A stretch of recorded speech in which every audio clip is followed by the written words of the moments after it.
कभी सोचा है समुद्र की गहराइयों में कैसी नगरी छिपी है, जहां स्वयं भगवान श्री कृष्ण राजा बनकर राज करते थे।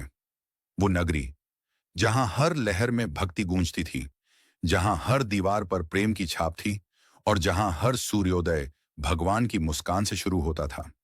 यही है द्वारका, भगवान श्री कृष्ण की दिव्य नगरी। और यही है द्वारकाधीश मंदिर, जहां आज भी उनके होने का एहसास होता है। कहते हैं जो एक बार द्वारका जाता है वो केवल दर्शन नहीं करता, बल्कि भगवान के युग में प्रवेश कर लेता है। महाभारत के अनुसार जब श्री कृष्ण ने मथुरा छोड़ी तो उन्होंने समुद्र के तट पर एक नई नगरी बसाई, द्वारका। कहा जाता है कि समुद्र के देवता वरुण ने स्वयं कृष्ण को यह स्थान दिया और विश्वकर्मा देव ने इस नगरी का निर्माण किया। यह नगरी सोने, चांदी और रत्नों से बनी थी, जहां धर्म, संगीत और नीति का राज्य था। यहाँ श्री कृष्ण द्वारकाधीश के रूप में विराजमान थे। आज का द्वारकाधीश मंदिर गुजरात के द्वारका नगर में स्थित है और कहा जाता है कि इसे भगवान के पौत्र वज्रनाभ ने बनवाया था।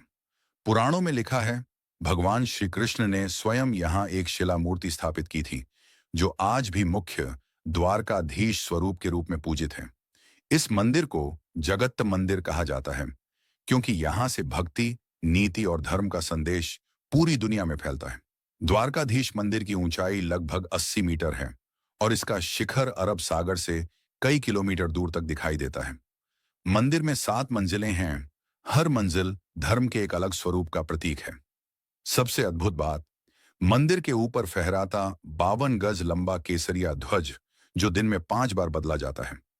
यह भगवान श्री कृष्ण की 5 दिशाओं में सत्ता का प्रतीक है। और यह भी रहस्य है कि इतनी पुरानी संरचना आज भी समुद्र की तेज हवाओं और लहरों के बीच अडिग खड़ी है।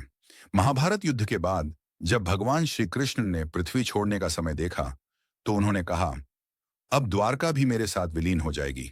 जैसे ही भगवान ने देह त्यागी, समुद्र ने धीरे धीरे द्वारका को अपनी लहरों में समा लिया।